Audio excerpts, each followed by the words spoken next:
Hi guys, welcome back to our channel. Jaat second day box office collections ఏ విధంగా ఉందో మాట్లాడతాం అనమాట. First day 11 crores and 60 lakhs అయితే ఉంది. డే 2కు వచ్చేసరికి 20 crores అండ్ 7 lakhs అయితే ఉందని చెప్పుకోవచ్చు అనమాట. 7 crores పైన ఈ మూవీ పెరగడం అనేది జరిగింది. ఈ మూవీ గంటకు 5, 6, కొన్నిసార్లు 15, 18 వేలు అయితే టికెట్లు అమ్మడిపోతున్నాయి. ఇవి అయితే చాలా మంచిగా ఉంది. బుక్ మై షో రేటింగ్ చెప్తుంది అనమాట. నేను కూడా చూశాను, నాకైతే యావరేజ్ అనిపించింది. మీకు కూడా ఈ సినిమా నచ్చుతుందని నేను మనస్ఫూర్తిగా కోరుకుంటున్నాను. గోపిచంద్ మాలినేని గారు ఈ మూవీ డైరెక్టర్ అని చెప్పుకోవచ్చు అనమాట. మన తెలుగు డైరెక్టర్, మూవీ మేకర్స్ అనమాట. అందుకే ఈ మూవీ చాలా చాలా బాగా వచ్చిందని నేను అనుకుంటున్నాను. ఈ మూవీ మీరు చూసారా లేదా అని కామెంట్ చేయండి.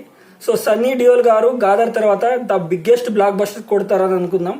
అంటే గాదర్కి ఎక్స్పెక్టేషన్ చాలానే ఉంది, కాదు దీనికి అంత ఎక్స్పెక్టేషన్ లేదు, కానీ టికెట్లు అయితే బాగానే అమ్ముడుపోతున్నాయి. ఒక 100 కోట్లు దాకా కొల్లగొట్టే మూవీ అవుతుందని నేను మనస్ఫూర్తిగా కోరుకుంటున్నాను అనమాట. మీరు అనుకుంటున్నారా లేదా అని కామెంట్ చేయండి. Signing off Naraj Rathod reviews.